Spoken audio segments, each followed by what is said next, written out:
The tanks stopped. Not because of enemy fire, not because of a roadblock or a minefield or a bridge blown apart by retreating Germans. They stopped because the men inside could not understand what they were seeing.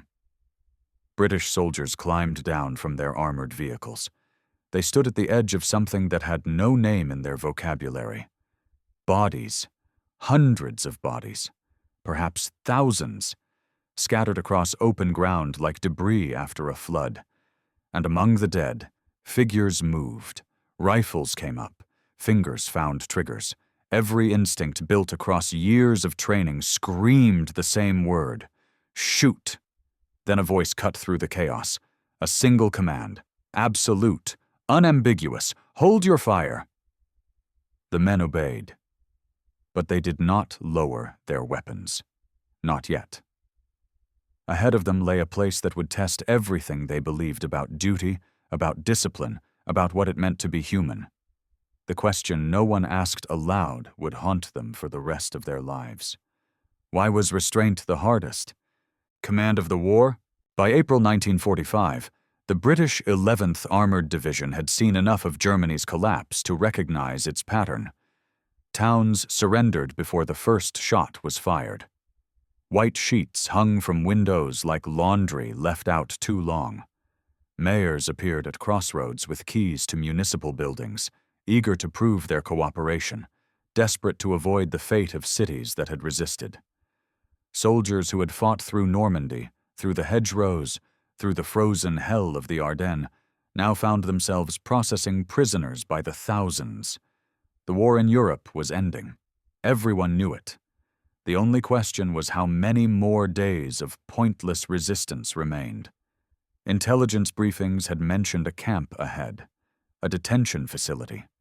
The Germans had dozens of them scattered across occupied territory. Some held political prisoners. Others held prisoners of war. A few held Jews, and other civilians deemed undesirable by the Nazi regime. The details varied, but the administrative reality was always the same. These places would need to be secured. Prisoners would need to be documented, processed, and eventually released or transferred to appropriate authorities. Medical staff would screen for basic health issues. Quartermasters would arrange for food distribution.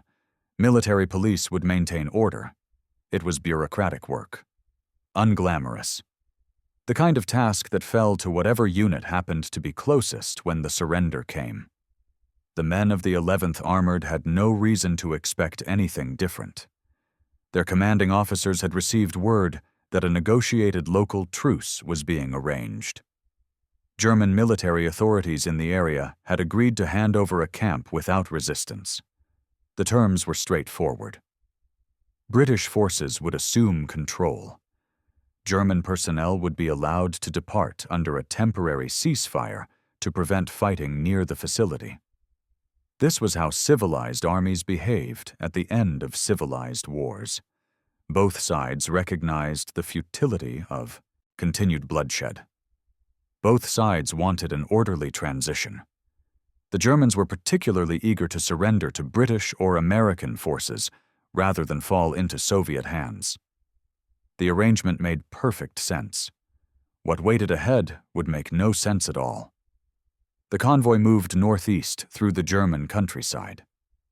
Spring had finally arrived after one of the coldest winters in recent memory. Trees showed the first hints of green. Fields lay fallow but ready for planting. The landscape looked peaceful, almost pastoral. Hard to believe that this same country had plunged the world into 6 years of industrial slaughter. Soldiers smoked cigarettes and checked their equipment out of habit rather than necessity. Some dozed in the back of transport vehicles. Others wrote letters home that they hoped would be among the last from a combat zone. The mood was cautious, but not tense. They had done this before. They would do it again. Another camp, another surrender, another step closer to victory and the long journey home. No one spoke about what they might find. There was nothing to speak about. Intelligence had classified this as a routine operation. The road curved through a small forest. Dense pines blocked the view ahead.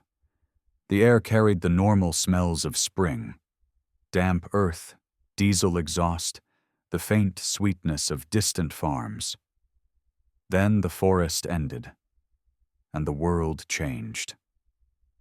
If this history matters to you, like and subscribe so these stories aren't lost.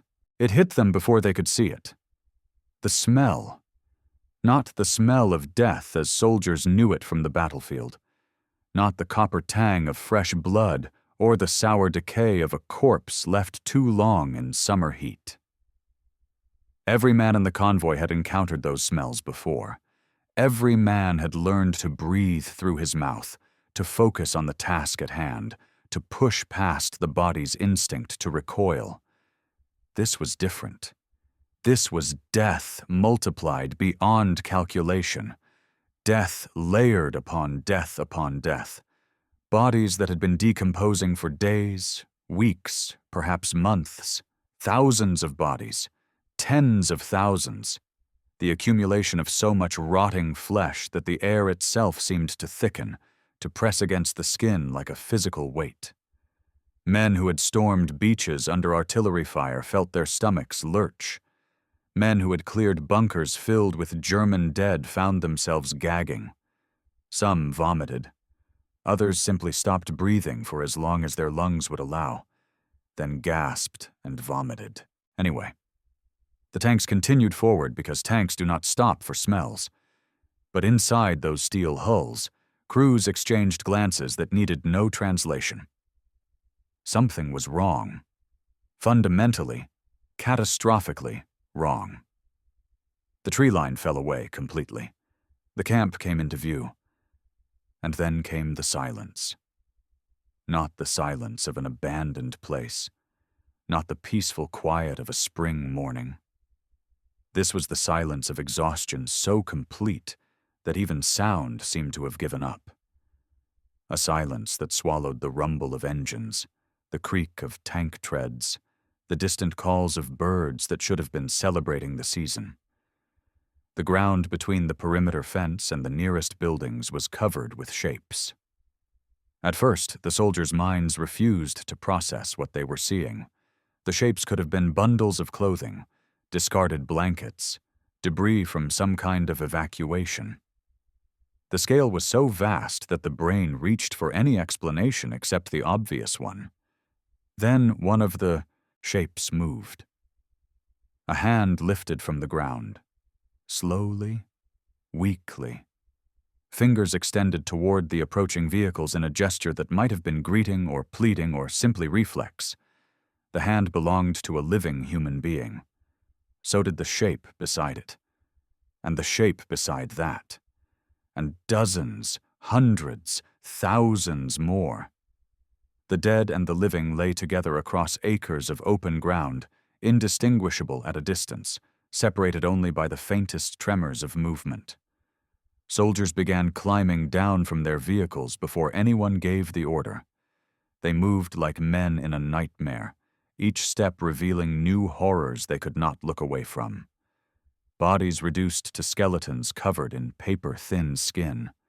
Faces that no longer looked human. Cheeks collapsed, eyes sunken into skulls, lips pulled back from teeth in expressions that were neither smiles nor grimaces, but something the soldiers had no word for. And everywhere, the absolute stillness of people too weak to move, too weak to speak, too weak to do anything except lie where they had fallen and wait for whatever came next. Some of the living watched the British soldiers approach. Their eyes tracked movement with a dull awareness that suggested consciousness but no comprehension. Others did not react at all. They simply existed, suspended somewhere between life and death, waiting for the balance to tip one way or the other. A young soldier from Manchester, barely 20 years old, stopped in front of a figure lying on bare ground. The figure might have been a man or a woman. It was impossible to tell through the degradation. Bones jutted against flesh like tent poles beneath canvas. The chest rose and fell in shallow breaths, that seemed to require enormous effort. The soldier did not know what to do. He had been trained for combat, trained to advance under fire, to clear buildings, to engage enemy armor, to survive gas attacks and artillery barrages, and all the mechanized horrors of modern warfare. No one had trained him for this. He looked around for an officer, for a medic, for anyone who might know how to respond to a dying person who was not bleeding, not wounded, simply starving to death inches from his boots. But every soldier around him wore the same expression, the same paralysis, the same incomprehension. This was not a battlefield. This was not a prisoner of war camp. This was not anything the British Army had prepared them to encounter. This was something else entirely. The camp had a name: Bergen-Belsen. It sat in a sparse woodland region of Lower Saxony, about 50 kilometers north of Hanover. Originally constructed in 1940, it had served various purposes throughout the war.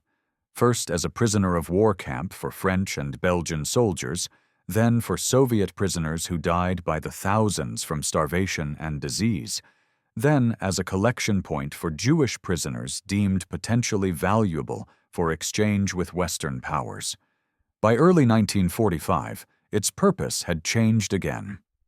As Allied armies advanced from the west and Soviet forces pushed from the east, the SS began evacuating camps closer to the front lines. Prisoners were forced onto death marches, transported in cattle cars, or simply abandoned to die. Those who survived these journeys ended up somewhere else. Tens of thousands ended up at Bergen-Belsen. The camp had never been designed for the numbers it now held. Barracks built for a few hundred people were crammed with 1,000 or more. Sanitation systems that barely functioned under normal conditions collapsed entirely. Water supplies became contaminated. Food deliveries, never adequate, stopped almost completely. Typhus swept through the population like fire through dry brush. The lice that spread the disease were everywhere, in clothing, in blankets, in the wooden bunks where prisoners slept 3 and 4 to a space designed for 1. Once infected, prisoners developed high fevers, delirium, and skin rashes that marked them for death. There was no medicine. There were no doctors. There was no one to treat the sick except other sick prisoners who would themselves be dead within days. The death rate climbed beyond anything the camp administration could manage. In January 1945, perhaps a few hundred prisoners died each week. By March, the number had risen to hundreds per day. By early April, when British forces were only miles away, more than 1,000 people were dying every 24 hours. The SS guards stopped trying to dispose of the bodies. There were simply too many. Mass graves overflowed. Burial details could not keep pace. Corpses accumulated in piles outside the barracks, between buildings, along pathways, wherever they fell. The living stepped over the dead because there was nowhere else to walk. British reconnaissance units had received fragmentary intelligence about the camp's existence, but nothing in their reports suggested the scale of what waited inside.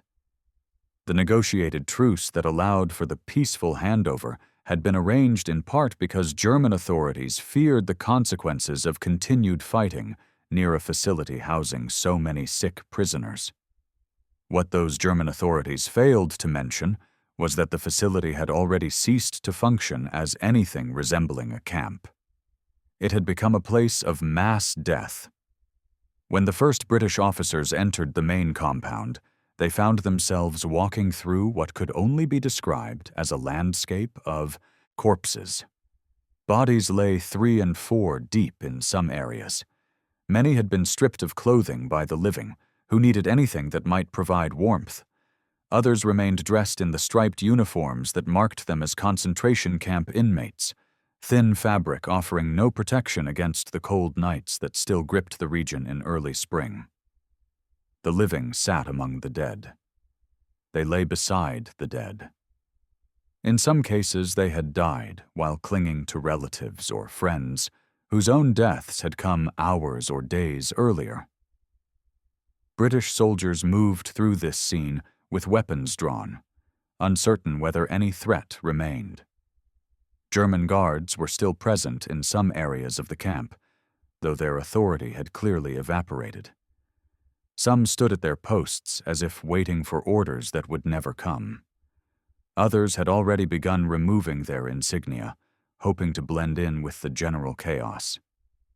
The prisoners themselves presented the most disturbing sight of all. These were human beings, reduced to conditions that human beings should never experience. They weighed 60, 50, 40 pounds.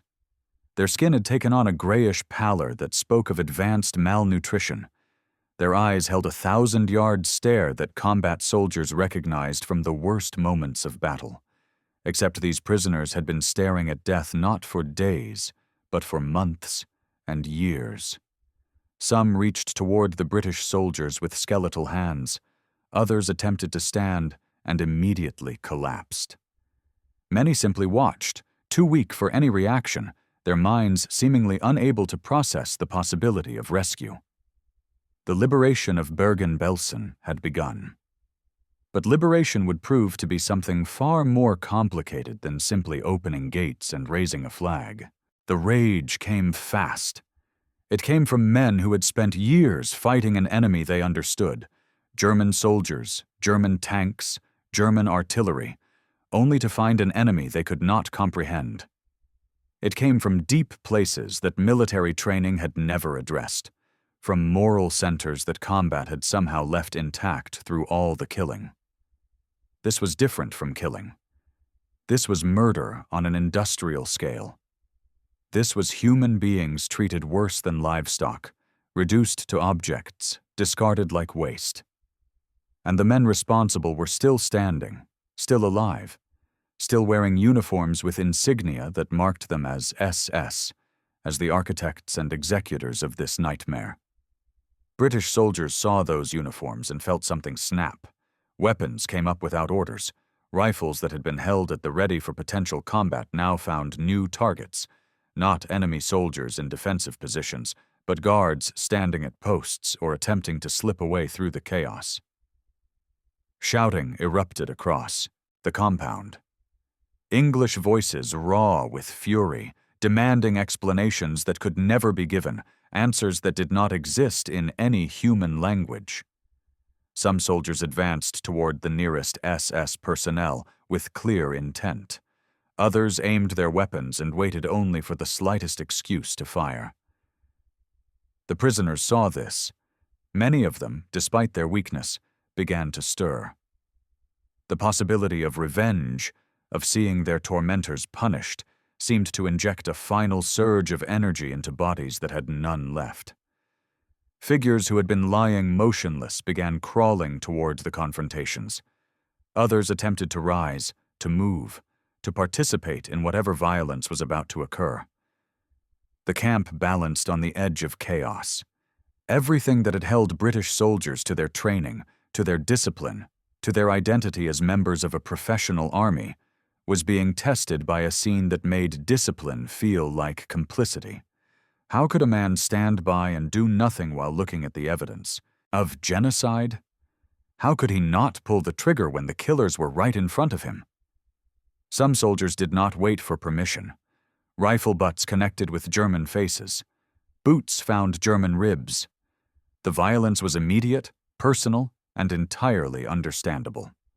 Guards who had spent months watching prisoners die without lifting a finger now found themselves bleeding on the same ground where their victims had perished.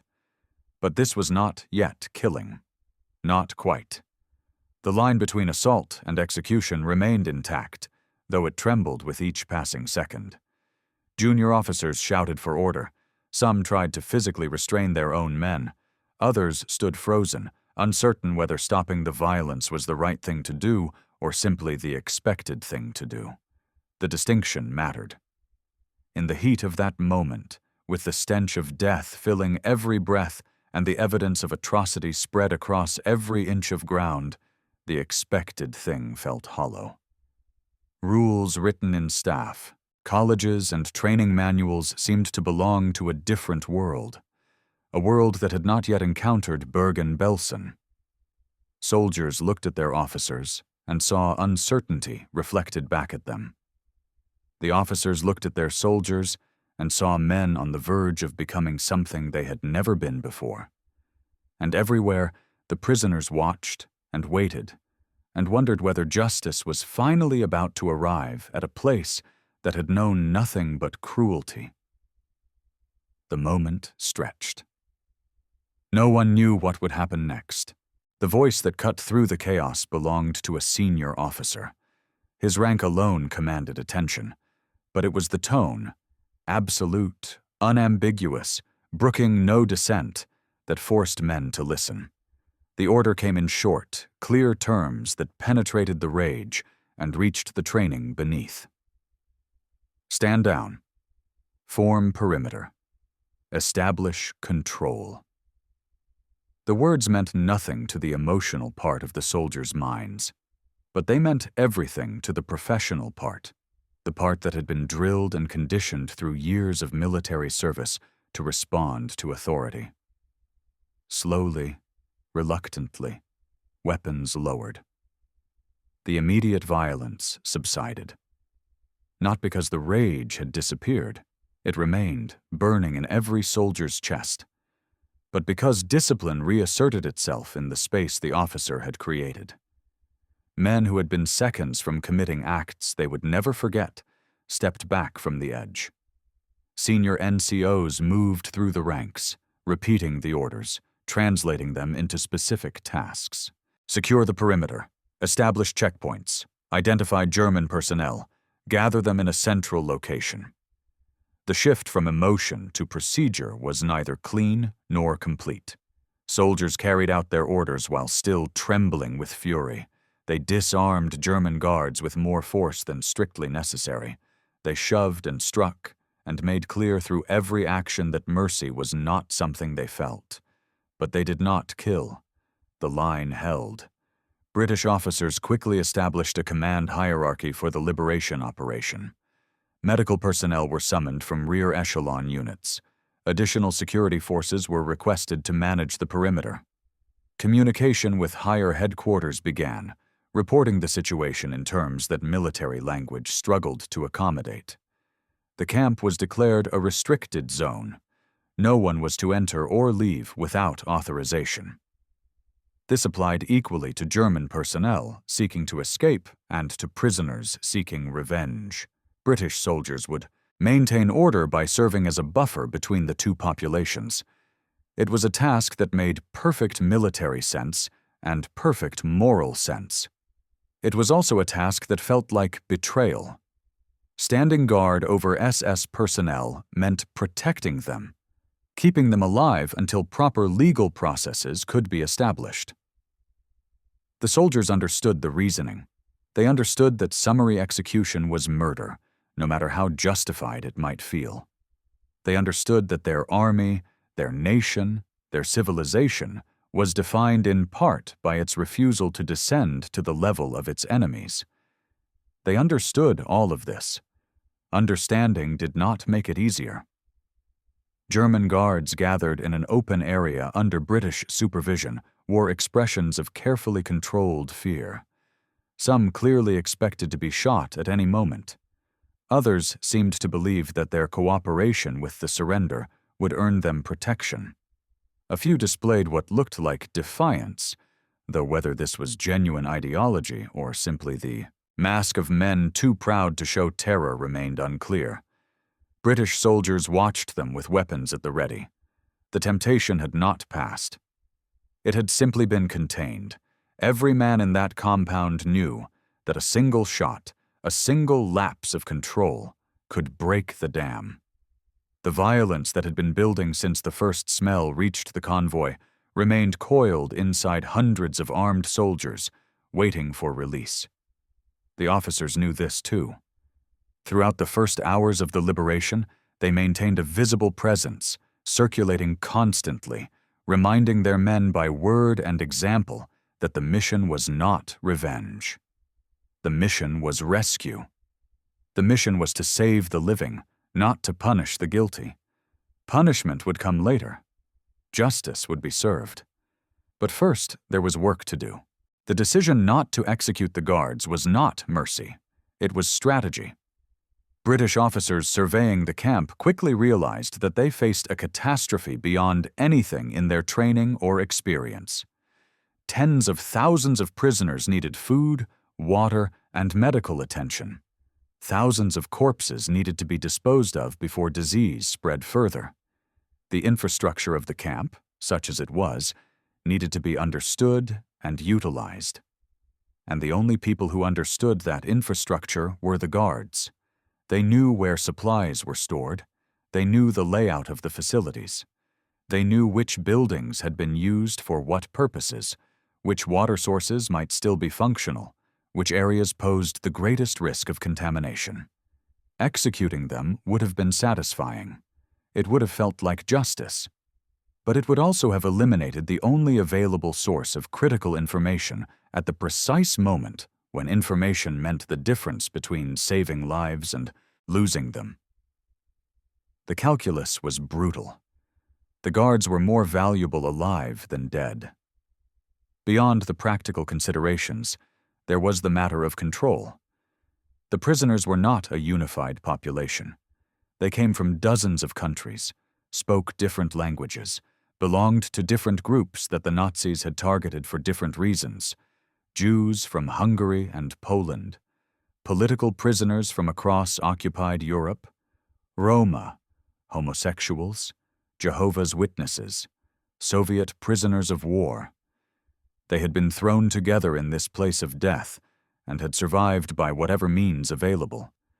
Some had maintained their humanity. Others had been forced to make choices that haunted them still. If British soldiers began executing guards, the prisoners would join in. There would be no stopping them. The revenge they had dreamed of for months and years would finally become possible, and they would take it with whatever strength remained in their bodies. The result would be chaos. Disease would spread as infected individuals moved freely through the compound. The already impossible task of medical triage would become entirely impossible. Food distribution would break down. Order would collapse completely, and prisoners would die. Not the hundreds per day who were already dying, but thousands more.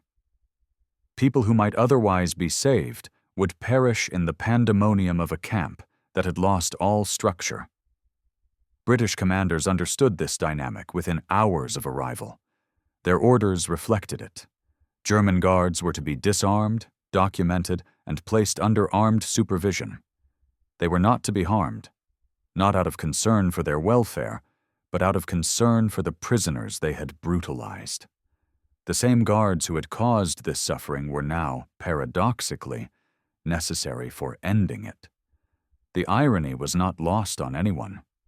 Soldiers tasked with guarding the guards did so with visible contempt. They used the minimum force required to maintain control, but they made no effort to hide their feelings. Every shove, every barked command, every moment of deliberate discomfort was a small act of resistance against an order that felt fundamentally wrong. The officers allowed it. Rough treatment that stopped short of injury served multiple purposes. It gave soldiers an outlet for their rage. It reminded German personnel of their precarious position. And it established a clear hierarchy in which former authority figures were now utterly dependent on the men they had considered enemies. The guards would not be executed, but they would not be comfortable either. The real enemy at Bergen-Belsen did not wear a uniform. It was invisible, microscopic, and it was everywhere. Typhus had been spreading through the camp for months, carried by the lice that infested every surface. The disease was endemic among the prisoner population. Recent medical estimates suggested that a significant majority were either actively infected or had been infected in the recent past. The death rate reflected this reality. But typhus did not discriminate between prisoners and liberators. British soldiers entering the camp walked into a contaminated zone. Every surface they touched, every building they entered, every prisoner they approached represented a potential vector for infection. The lice that spread the disease could jump from one host to another in seconds, and they did not care about nationality or uniform. Medical officers accompanying the liberation force recognized the danger immediately. The camp was not simply a humanitarian crisis. It was a public health emergency that threatened to spread beyond its perimeter. If infected soldiers returned to their units, if contaminated materials were transported out of the area, the typhus epidemic could expand across northern Germany and potentially into the broader population. The entire region could become a plague zone. This threat transformed the nature of the operation. Bergen-Belsen was declared a quarantine area. Movement in and out was strictly controlled. Soldiers who entered the camp were required to undergo decontamination procedures before leaving. Equipment was sprayed with DDT, the insecticide that had proven effective against typhus-carrying lice. The prisoners themselves presented the most difficult challenge. They needed to be freed from the conditions that were killing them, but they could not simply be released. Each person was a potential carrier of disease. Each person who left the quarantine area risked spreading typhus to the surrounding population. German civilians, British soldiers, other displaced persons, anyone they encountered. Freedom, in the immediate sense, was impossible. The liberation of Bergen-Belsen did not mean opening the gates. It meant maintaining boundaries while transforming what happened inside them. Prisoners would receive food, water, and medical care. They would be deloused and treated for infection. They would eventually be transferred to clean facilities where their recovery could continue.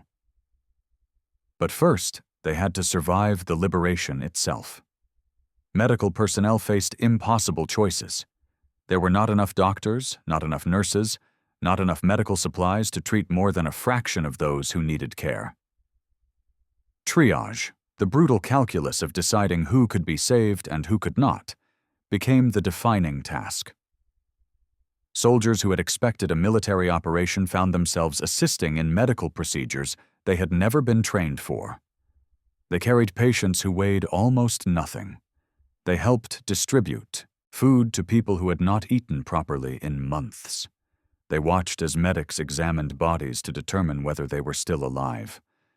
The line between the living and the dead had become so thin that visual inspection was not always sufficient. Typhus complicated everything. Every moment of contact was a risk. Every act of compassion carried the possibility of infection. Soldiers wore gloves and masks when available, but supplies were limited and the work was endless. The invisible enemy kept killing. Prisoners who had survived the camp, who had held on through months of starvation and abuse, succumbed to typhus in the days and weeks after liberation. Medical estimates would later suggest that thousands died after British forces arrived, not from continued Nazi brutality, but from disease that had already taken root before the first tank appeared. Liberation was not a moment of salvation. It was the beginning of a long struggle against an enemy that could not be fought with weapons. The guards were put to work. It began with the bodies. Thousands of corpses lay across the camp. Many of them in advanced stages of decomposition. They could not remain where they were. The risk of disease was too great. The psychological impact on surviving prisoners too severe. The dead needed to be collected, transported, and buried in mass graves that would take days to dig. British officers assigned this task to the German personnel. Under armed guard, former SS members and camp staff were marched to the areas where bodies were most concentrated. They were given shovels, stretchers, and instructions.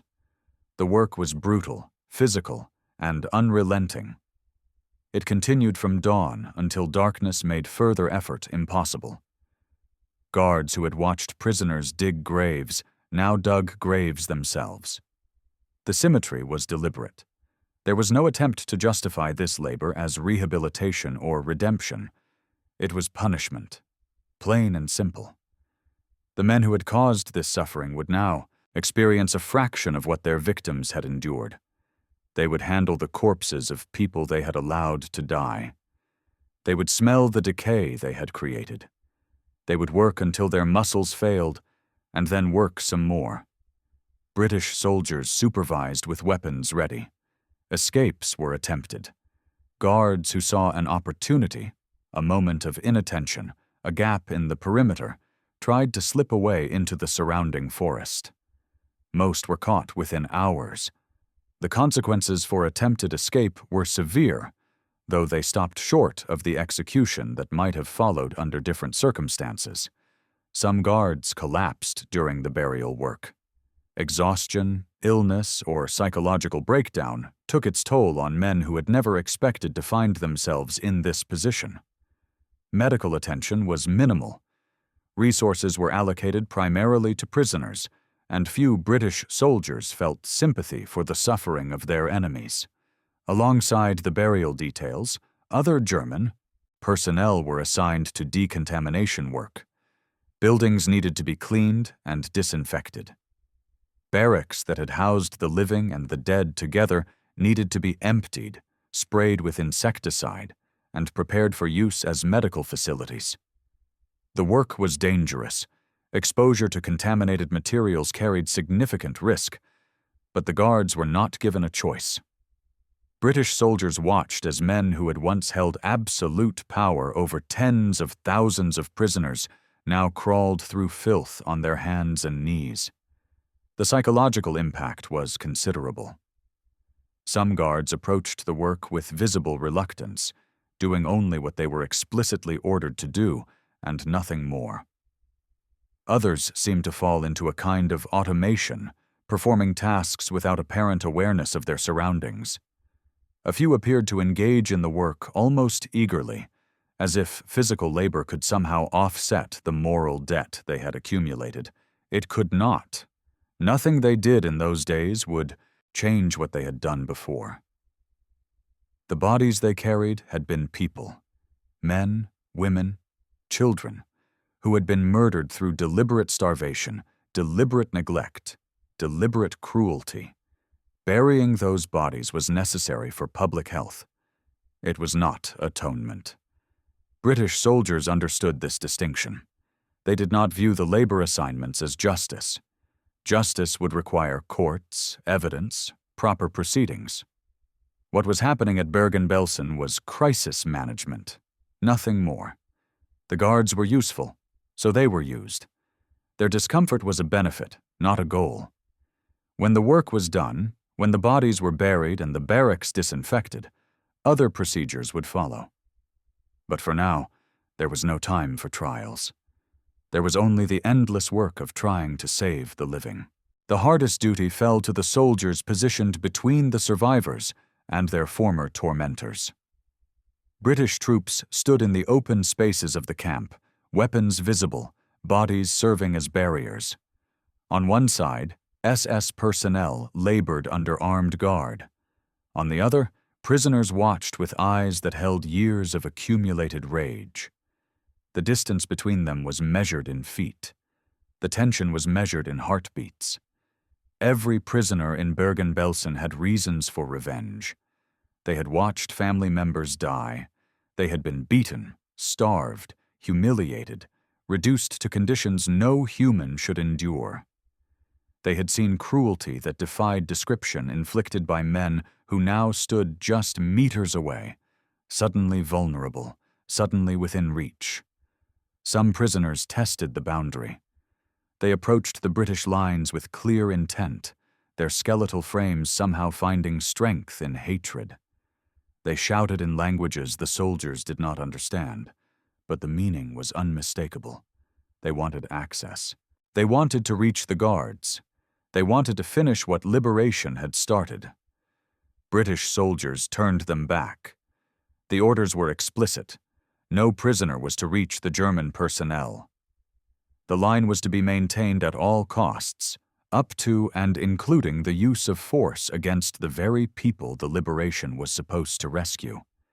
This created moments of profound moral anguish.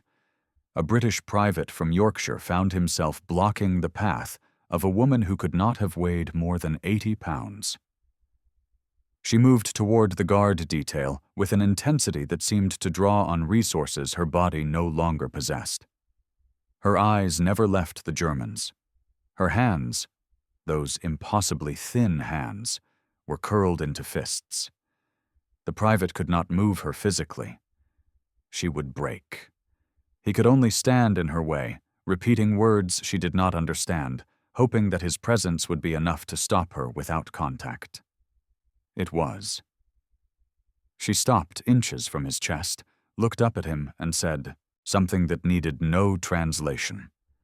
It was a question, a plea, a demand. Why are you protecting them? The private had no answer she would accept. He had no answer he accepted himself. He simply stood there, doing his duty, while a woman who had survived hell tried to reach the men who had put her there. These confrontations happened dozens of times in those first days. Some were resolved through the mere presence of armed soldiers. Others required physical intervention. British troops gently but firmly restraining prisoners who refused to be turned back by words alone. The restraint required was enormous. Every soldier wanted to step aside. Every soldier wanted to let the prisoners have their moment of justice, their opportunity for revenge. The guards deserved whatever the prisoners would do to them. No one doubted that. But the orders were clear. And beneath the orders was a logic that the soldiers understood, even if they hated it. Revenge would not heal the prisoners. It would not bring back the dead. It would not undo months of starvation or erase the memories that would haunt survivors for the rest of their lives. All it would do was add more violence to a place that had known nothing but violence.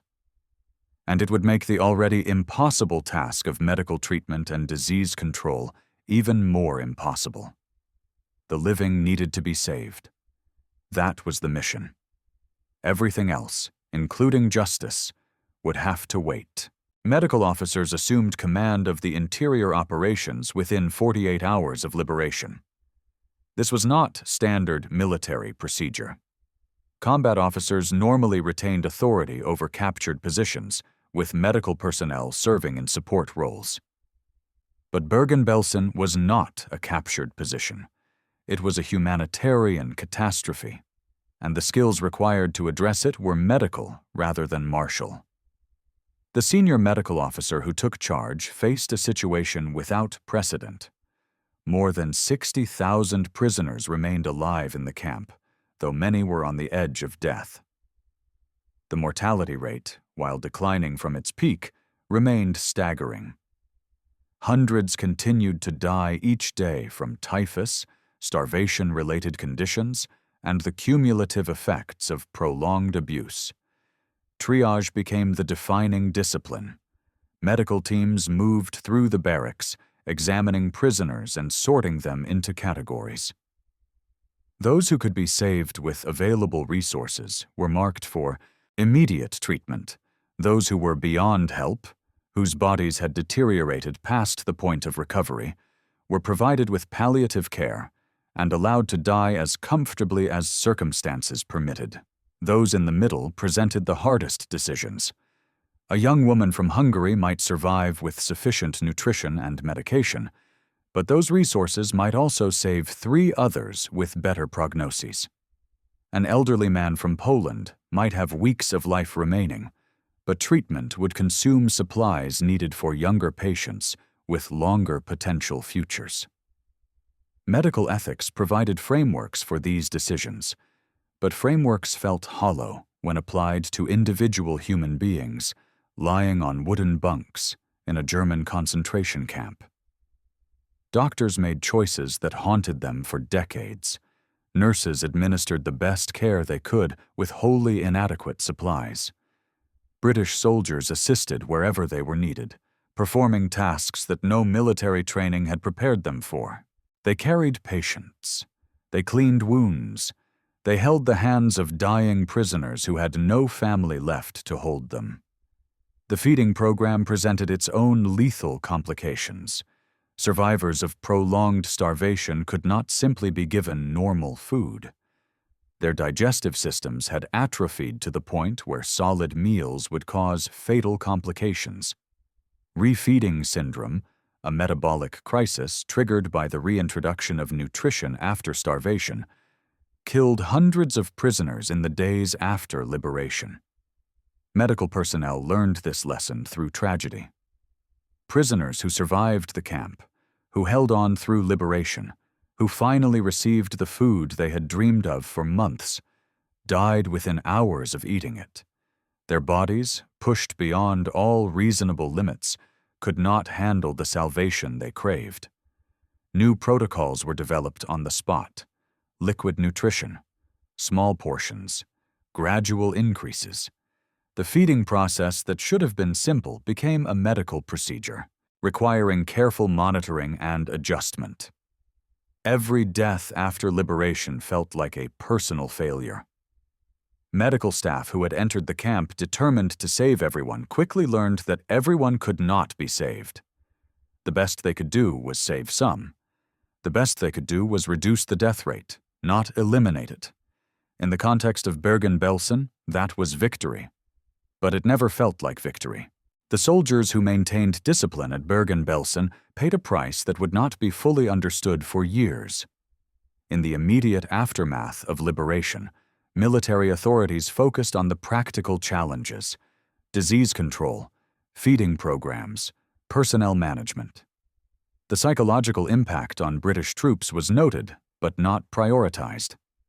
There was too much work to be done, too many lives at stake, to allocate resources to the emotional well-being of soldiers who were, after all, trained professionals. The trauma accumulated anyway. Men who had fought across Europe, who had seen friends killed and enemies destroyed, found themselves shaken in ways that combat had never achieved.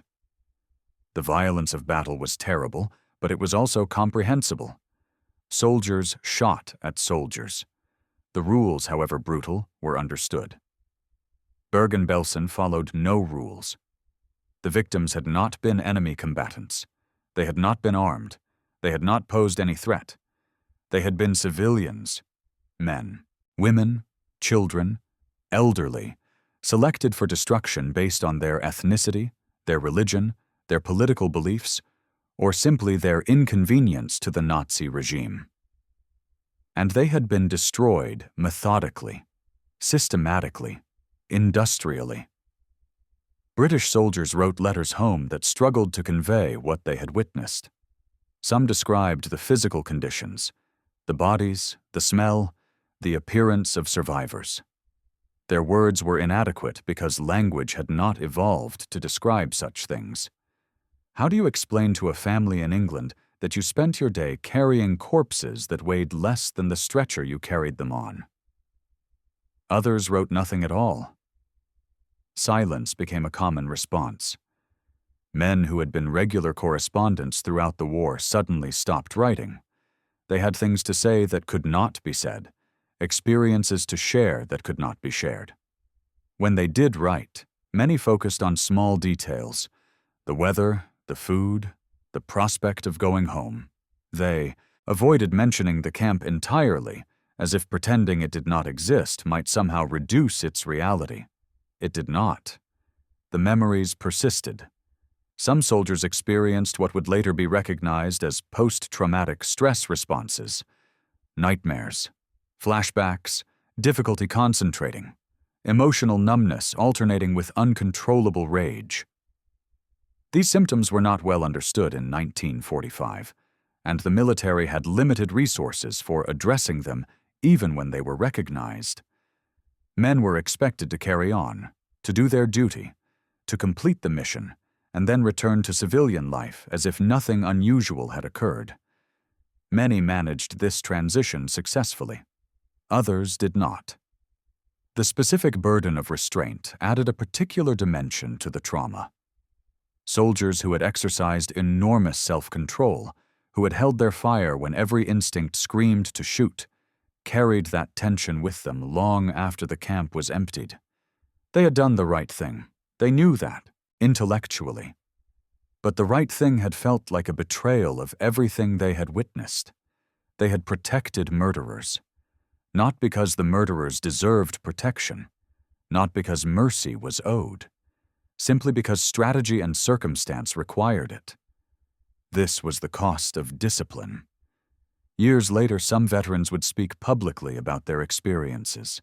Others never spoke at all, carrying the weight of what they had seen and what they had not done to their graves. Revenge would have been simpler. It would have satisfied the rage that every soldier felt upon entering the camp. It would have demonstrated to the world and to the prisoners themselves that justice was immediate and final. It would have removed the moral complexity of guarding men who deserved death, of feeding survivors through careful protocols when every instinct demanded abundance, of maintaining order in a place where order itself felt obscene. But revenge would have failed. The consequences of uncontrolled violence at Bergen-Belsen would have been catastrophic, extending far beyond the immediate deaths of SS personnel. Disease control would have collapsed entirely. The quarantine protocols established by British medical officers required coordination, discipline, and systematic effort. If soldiers had turned their weapons on the guards, that discipline would have evaporated. Prisoners would have joined the violence. Movement throughout the camp would have become uncontrollable. The careful separation of infected and uninfected populations would have been impossible to maintain. Typhus would have spread, not just within the camp, but potentially beyond it. Infected individuals escaping the chaos would have carried the disease into the surrounding countryside. German civilians, already stressed by war's end, would have faced a public health crisis on top of everything else. The epidemic might have expanded across northern Germany, overwhelming whatever medical infrastructure remained. British soldiers themselves would have been at greater risk. The violence required close contact. Close contact with infected prisoners or contaminated environments would have multiplied exposure rates. Units that had survived the entire European campaign might have been decimated by disease in the final weeks of the war.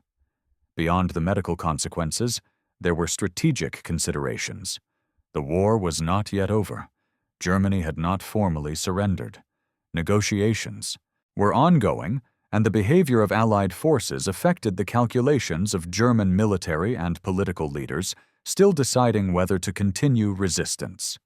Accounts of summary executions at Bergen-Belsen would have provided propaganda ammunition to the Nazi regime.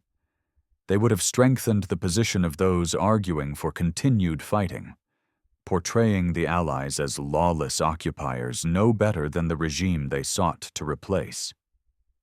The goal was unconditional surrender, not prolonged guerrilla resistance. That goal required maintaining the distinction between Allied conduct and Nazi conduct. Finally, there was the matter of precedent. If British soldiers executed SS personnel at Bergen-Belsen, what would happen at the next camp? And the next? What limits would apply, and who would enforce them? The entire structure of military law, the system that distinguished legitimate warfare from atrocity, would have been undermined. The Allies intended to hold war crimes trials. They intended to document Nazi atrocities and hold individual perpetrators accountable through legal processes.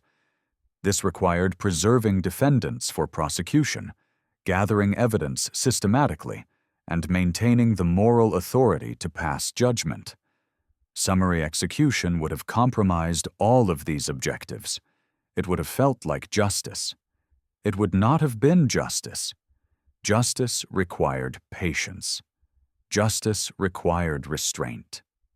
Justice required accepting that immediate satisfaction would come at the cost of lasting accountability. The soldiers at Bergen-Belsen made that calculation, consciously or not, in the moments when they held their fire. The world learned the name Belsen through images. Within days of liberation, British authorities permitted journalists and photographers to enter the camp. The decision was deliberate. The scale of what had been discovered at Bergen-Belsen and at other camps being liberated across Germany exceeded anything that words alone could convey. Documentary evidence was necessary. The cameras captured what they found. Photographs showed bodies piled in mass graves, bodies being pushed by bulldozers into burial pits because the number of dead exceeded any possibility of individual interment. Bodies stacked outside barracks like cordwood, stripped of humanity even in death. The photographs showed survivors as well. Men and women reduced to skeletal frameworks covered in loose skin, faces that belonged in medical textbooks rather than living humans, eyes that seemed to look through the camera rather than at it, focused on distances the photographer could not measure. These images circulated quickly through the British media. Newspapers that had been covering the war's progress suddenly confronted their readers with evidence of genocide. The pictures were shocking, disturbing, almost impossible to believe. Many readers initially refused to accept that they were genuine, suspecting propaganda or manipulation. British authorities responded by bringing witnesses. Members of Parliament were transported to Bergen-Belsen to see conditions for themselves. Local German civilians were compelled to visit the camp, to walk among the graves their countrymen had created, to understand what had been happening in their midst. The phrase, "we did not know," would become a contested claim in post-war Germany. Those who visited Bergen-Belsen in the days after liberation knew. They knew because they saw the bodies and smelled the decay and looked into the eyes of survivors who had somehow endured what should not have been survivable. Film crews documented the camp for newsreel distribution. Footage of British soldiers working alongside medical personnel, of German guards digging mass graves, of survivors receiving their first proper meals in months played in cinemas across Britain and America. Audiences watched in stunned silence as the reality of the concentration camp system became impossible to deny.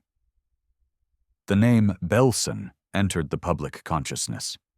It became shorthand for the worst of Nazi atrocities, a single word that carried the weight of tens of thousands of deaths. In the decades that followed, historians would debate whether Belsen was representative of the camp system as a whole. It was not an extermination camp in the same category as Auschwitz or Treblinka, but for millions of people in 1945, it was simply the camp they had seen. The camp that proved the rumors true. The camp that showed what German ideology had created when given the power to act without restraint. Media coverage served multiple purposes. It documented history as it happened, creating a record that would become invaluable for subsequent generations. It built public support for the war crimes prosecutions that Allied authorities were already planning. And it forced a reckoning, incomplete and imperfect, but real, with the reality of genocide. The soldiers who had exercised such discipline in those first hours at Bergen-Belsen now saw their experience reflected back through newspaper headlines and cinema screens. What they had witnessed was no longer their burden alone. The world shared it.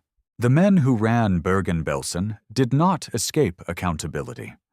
The same restraint that had prevented summary execution in the first hours of liberation ensured that defendants would be available for proper prosecution. British authorities gathered evidence systematically, documenting conditions, interviewing survivors, and preparing cases that met legal standards. The Belsen trial began in September 1945, less than 5 months after liberation. 45 defendants faced charges before a British military tribunal.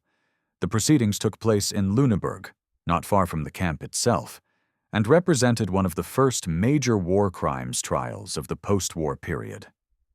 The evidence presented was overwhelming.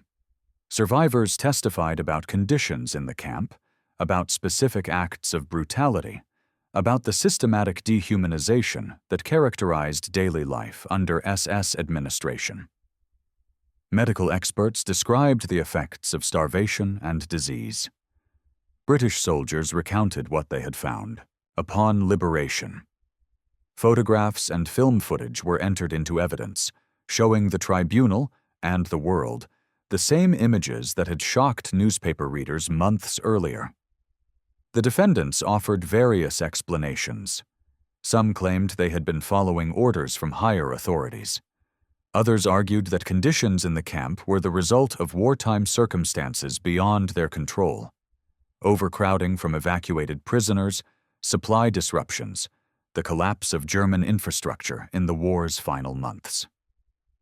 A few expressed what appeared to be genuine remorse, though the tribunal received such expressions with appropriate skepticism.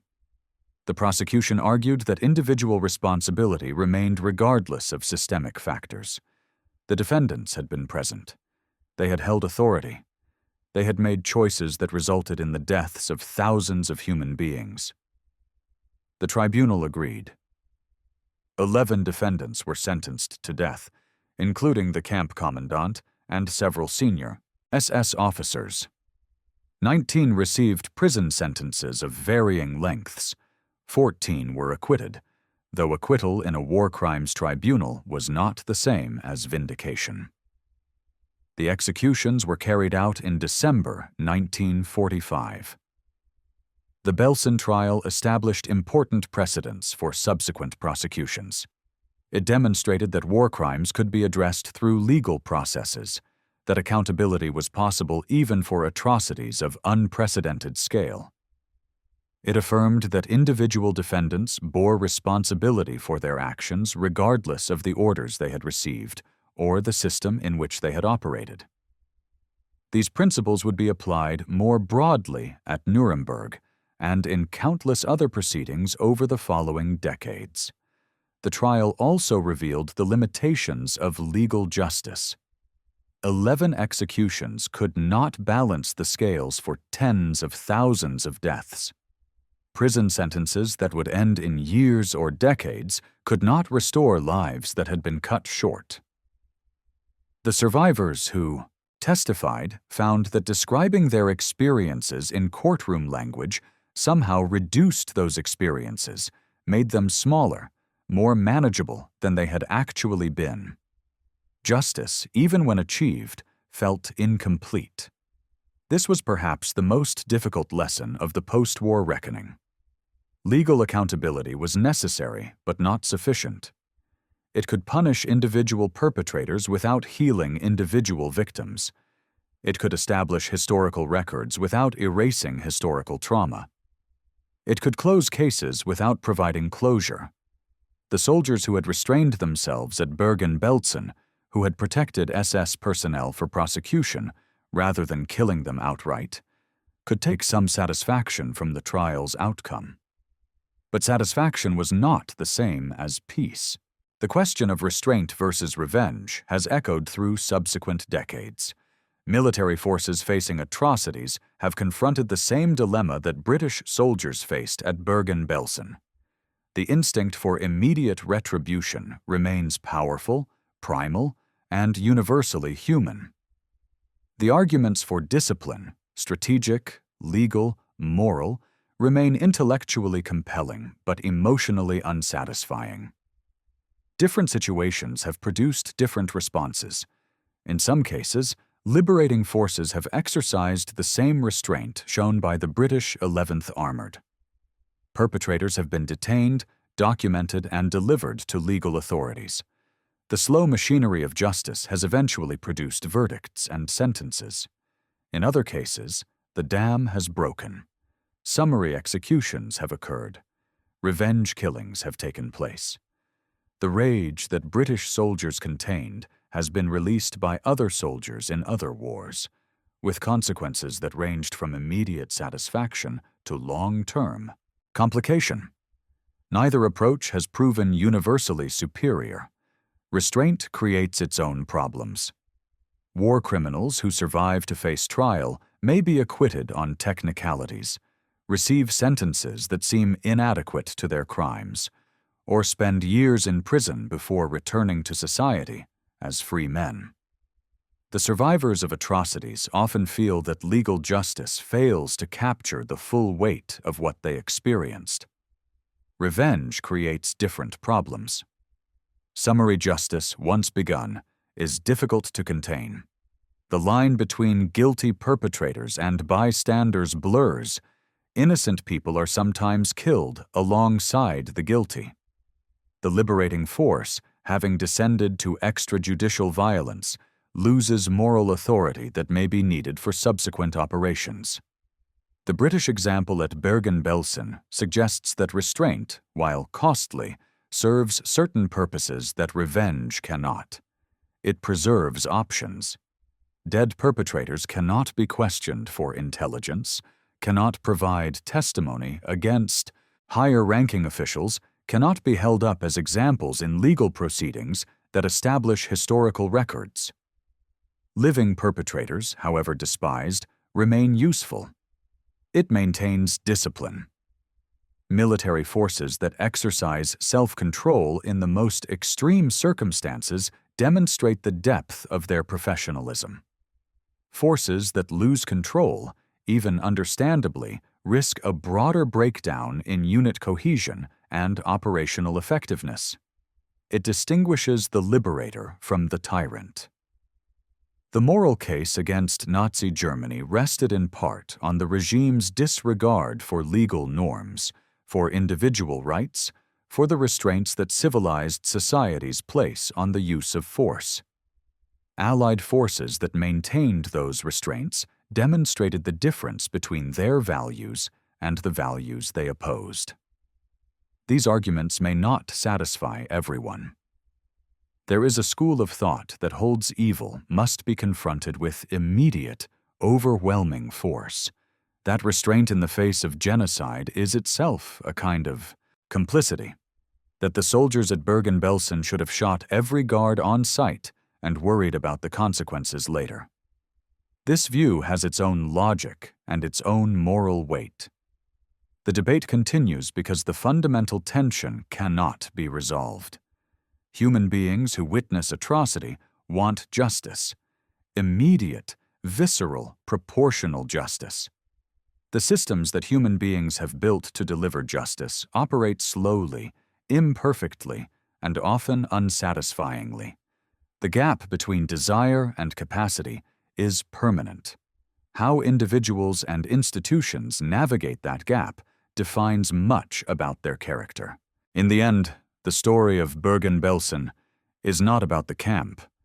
It is about what happened when men trained for war encountered something worse than war. British soldiers arrived expecting a military operation and found a humanitarian catastrophe. They felt the same rage that any human being would feel upon seeing tens of thousands of murdered innocents and their murderers standing nearby. They had the weapons, the numbers, and the justification to act on that rage. They did not because they lacked courage, not because they felt sympathy for the SS, not because they failed to understand what they were seeing. They held their fire because orders told them to, because discipline required it, because somewhere in the chaos of that first terrible day, enough men in enough positions of authority recognized that restraint would save more lives than revenge. This was not mercy. Mercy implies forgiveness, and there was no forgiveness at Bergen-Belsen. The guards received rough treatment, forced labor, and eventual prosecution. They were protected from immediate death only to face legal death later, or imprisonment that lasted years. This was not heroism in any conventional sense. Heroism implies action, and the defining characteristic of the British response was inaction. The heroic moment was the moment when weapons were not fired, when rage was not released, when the line held. This was discipline. The accumulated weight of training, of tradition, of institutional culture that valued self-control, even in circumstances where self-control felt like betrayal. The soldiers who exercised that discipline never sought recognition for it. Many never spoke of it. They carried the weight of what they had seen and what they had not done quietly, privately, for the rest of their lives. Some survived the memory, some did not. The question they faced at Bergen-Belsen has no final answer. When confronted with absolute evil, what is the right response? Immediate violence satisfies something deep in human nature. It feels like justice. It demonstrates that atrocity will not be tolerated, that perpetrators will face consequences, that the world is not indifferent to suffering. But immediate violence also feeds something else, a cycle of retribution that does not distinguish clearly between guilt and proximity, between punishment and revenge, between justice and chaos. Restraint feels like complicity. It requires standing in the presence of the unforgivable and not acting. It requires protecting the unprotectable. It requires suppressing every natural human impulse in service of a larger, slower, less satisfying form of accountability. But restraint preserves what violence destroys. It keeps the door open to processes that, however imperfect, attempt to match punishment to proof. It maintains distinctions that feel meaningless in the moment, but matter enormously in the long span of history. The soldiers at Bergen-Belsen made their choice. They chose restraint. They chose discipline. They chose to save the living over punishing the guilty, to preserve order over expressing rage, to trust that justice would eventually arrive through proper channels rather than through the barrels of their rifles. They were right. The trials came. The verdicts were reached. The historical record was established. Tens of thousands of survivors who might have perished in the chaos of uncontrolled liberation instead lived to rebuild their lives, to bear witness, to ensure that what happened would not be forgotten. None of this erased the horror. None of this balanced the scales, but it prevented the situation from becoming worse. And sometimes, in the darkest moments of human history, preventing things from becoming worse is the best that can be achieved. The question remains, when faced with absolute evil, is the hardest act pulling the trigger or refusing to? The soldiers at Bergen-Belsen gave their answer. History has preserved it. The rest is silence.